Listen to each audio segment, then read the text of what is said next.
What's going on, gearheads? Welcome back to the channel. So this is my '07 Pontiac Solstice GXP, and it's full of problems. Every time I go out and drive it, I fall in love with it again, and then something else breaks, and I always think about selling it. I'll go out and take some pictures, and I'm just about to hit the post button, and then I'll get it fixed, and I'll go out and drive it again and fall in love with it. So it's a love-hate relationship. If you're not familiar with these Pontiacs here, they don't make them anymore, and they're very hard to find, especially the GXP Turbo one. Base models, they're a dime a dozen out there. But getting parts for these is pretty difficult. There's a lot of junkyard diving that goes on and a lot of internet searching for parts. There's absolutely no aftermarket support whatsoever, except for a very, very small company up in the northeast of the US. But with that said, our new problem is air conditioning. As you know, we've got a nice top on here. It's kind of been restored as good as we could get it, but we're baking inside in the summer heat down here in South Florida. The other issue is with the top down, you're obviously baking as well because there's no air conditioning. So what's interesting about this is I didn't even touch the AC when I was doing some of the repairs. It kind of just went out on its own. The compressor's not engaging. Haven't really done anything, testing any pressure or anything. I do notice there's a small issue with the high pressure line on the driver's side. So let's go ahead and dig into it and see if we can get it figured out in the garage. I bought some extra parts to see if we can get this thing going, just in case. I don't want to have to wait on anything. But I'm hoping it's just going to be a very easy vacuum and recharge on the refrigerant itself. If it is the AC compressor, it's probably getting sold at this point. But see you in the garage. Yeah, so we're underneath the hood on the Solstice here, and we've got our cables hooked up, or our lines hooked up to our valve system. So again, like I said, even though we're working on the Pontiac here, this is not proprietary the way the AC system is set up. It's completely the same very much. You have a high side and you have a low side.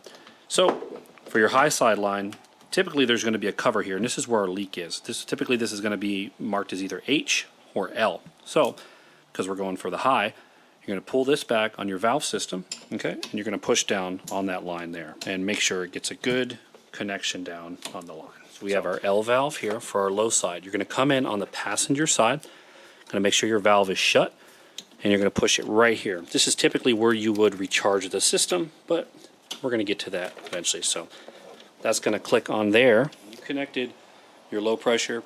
If there was stuff in the system, you should see this needle bump up when you open the valve.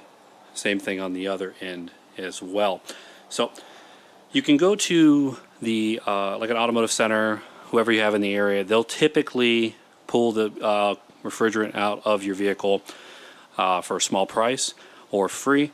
I'm not saying this is the way to do it, but the other way too, if you have the proper tools, this could be loosened up as well instead of having it caught. But I recommend the other way for environmental purposes. But you would actually undo your low to remove and let your refrigerant actually evaporate from the system itself, and then you would vacuum it here. So this here is the actual vacuum here. So all these tools are pretty much rented from the auto parts store, and there's two sides on this. You have essentially an R12 side and then an R134 side, bigger valve, smaller valve, etc. So we're going to be using that side here. You can get these from Amazon if you really want to buy them. I think they're about 250 bucks, but I just rent it considering I'm only going to use it for just this project here.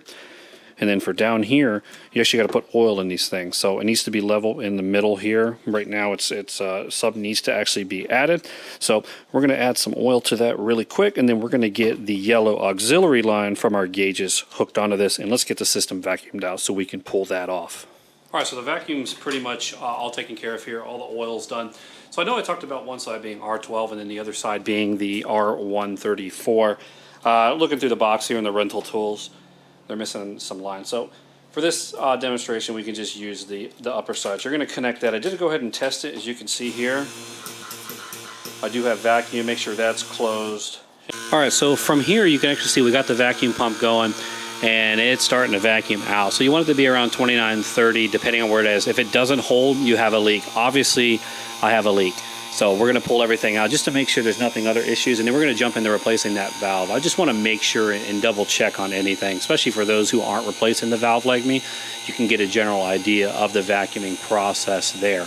So if I turn the pump off, see how the gauges rise back up? You can see that I obviously have a leak in the system.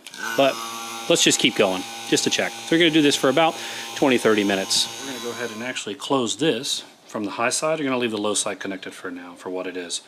Okay. And then you are going to then disconnect that right there. So the reason we did that is we wanted to make sure it wasn't pressurized. We have our new one here. This is what's actually leaking, that valve on the bottom. So just because you don't have cooling or your AC is not working doesn't mean that your compressor is broken. You could actually have a leak in one of these Schrader valves themselves, or whatever the nomenclature is for this. I'll leave the AC Delco part number below. But this is where our leak's at on our system. Everything else is fine. So I've already loosened this up down here just a tad, and then we're going to go ahead and pull that off there. This one's about 16, 17 years old. Now, there are some other aftermarket options that you can use. I'm going to go with the factory. This is what they put in originally. It's lasted this long, so this is what we are going to actually use. So we're going to screw that right back down in there. And this one actually already has a valve installed, so I didn't have to install it. And then let's get that tightened up there. We're holding here on the pressure. You're looking for about 29, but it's close enough. It's holding, it's not moving. There's no glass on this one here. The vacuum is holding. Let's jump over to the low side, right over there, and let me show you how to fill it up. You can fill it up on this side here, but to keep the process simple, we're going to do it from the actual low side like anybody else would do. Most people might not have access to the gauges here. Typically you would just hook it up to this line here and then feed it in. Alright, so if you were using the gauges here, you want to go ahead and you want to close the valve right here. Okay, and then take it, pull the coupling back, and then disconnect that right there. So we've got our new can, and we're using the El Cheapo that you would typically get when you get one of these refill cans here. So what you're going to do is you're going to take that and you're just going to put this right on this low pressure line. Like I said, we're going to do it on the gauges, but for demonstration purposes, I'm going to show you how you would do it at home. So put it on there, make sure it locks on, which it is. Let's take a peek at the gauge, see where we're at. So you want to go ahead and turn the car on. We can use the gauges, but we're not using it right now. We're going to use this. I'm going to leave some of the information for the poundage on what's required for the Solstice. Depending on what vehicle you have, you're going to have to double check how much it's going to take. So typically I just turn the can upside down and then I charge it into the low side here. The second can, again, the car is running. We're going to put this right on here. Make sure you get a good connection to the low pressure side on the valve. It's on. And we're going to check the valve.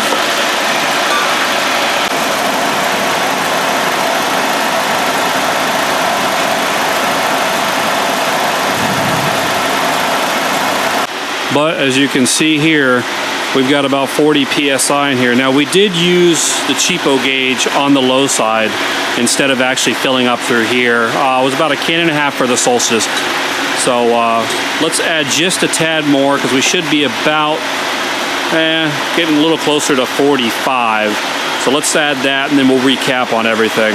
Here ahead, so we got the air conditioner running. We're nice and cool, and really I'm kind of I'm at the turning roads, the crossroads on this car. I know I keep saying it over and over. Not sure what next weekend's going to hold, but we're going to drive it till something else breaks, and then we'll see how we feel. It's starting to run a little rough, so you know what that means. Either a new video, or we're going to slap it online and get rid of it and start a new project.